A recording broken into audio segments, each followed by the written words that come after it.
Hi everyone, it's Renae Jarrett with Not Sorry for the Story, an unapologetic take on current affairs right out of Canada. Well, again, if you are a new subscriber, welcome to this channel. Thank you for your comments on recent posts as we continue to look through a lens of truth together in current affairs and in the media.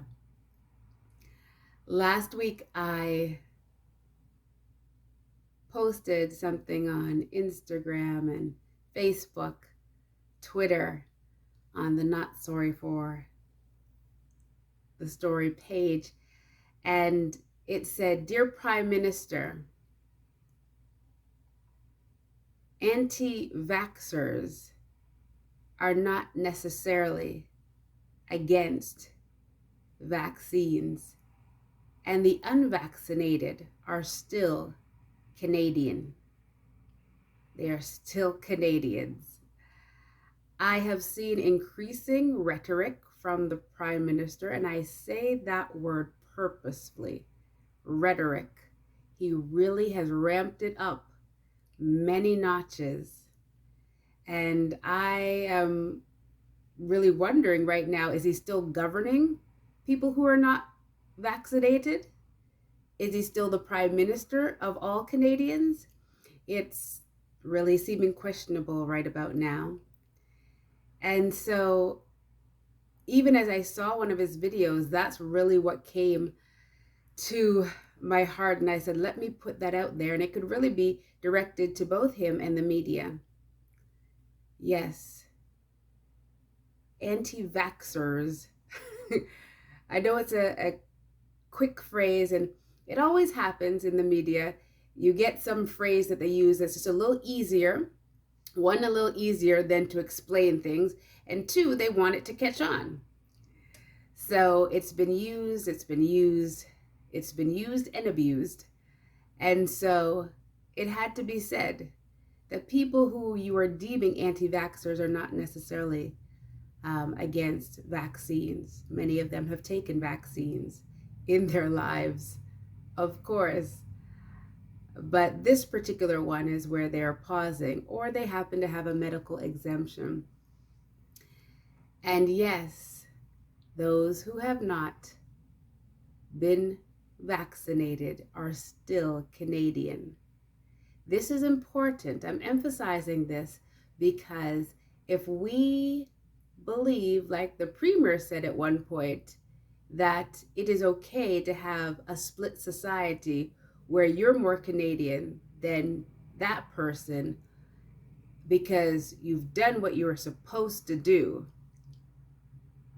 What I'm supposed to do is speak and act on the basis of my beliefs, my value systems. And yes, government doesn't go out the window, but it's put in its rightful place. So today, I want to say that to those who are viewing this from whatever means you are viewing it. And to remember, again, vaccinated people and unvaccinated people are still Canadians. And I hope we're on the same page together. I am hearing increasingly from vaccinated people who are saying, yes, this is, we didn't necessarily sign up for this. And I see these measures coming into place and they're wrong. And unvaccinated people, of course, are saying that it's wrong because they feel that their freedoms and rights are being infringed upon. I hope that both will speak increasingly so that the voice would rise even as we would be awakened and stay awake as Canadians. Well, today is Monday, September 13th. You might be watching this on another day, but if you are watching this today, it is the last day of advanced polling for the federal election, which takes place September the 20th. And I will just say some news that you can use if you are voting for the People's Party of Canada. I would encourage you to do your due diligence and check some things out in your riding.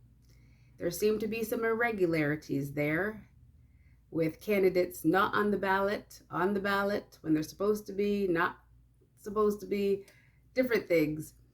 Yes, candidates that are supposed to be on the ballot not being on the ballot. And so do your due diligence, find out what's happening, and be prepared, whether today or Monday, to wait. Somehow we have money for the pandemic, but we don't have it for the election so much, in that we have reduced polls and reduced staff. So just get ready, but do your part as we continue to stand on guard.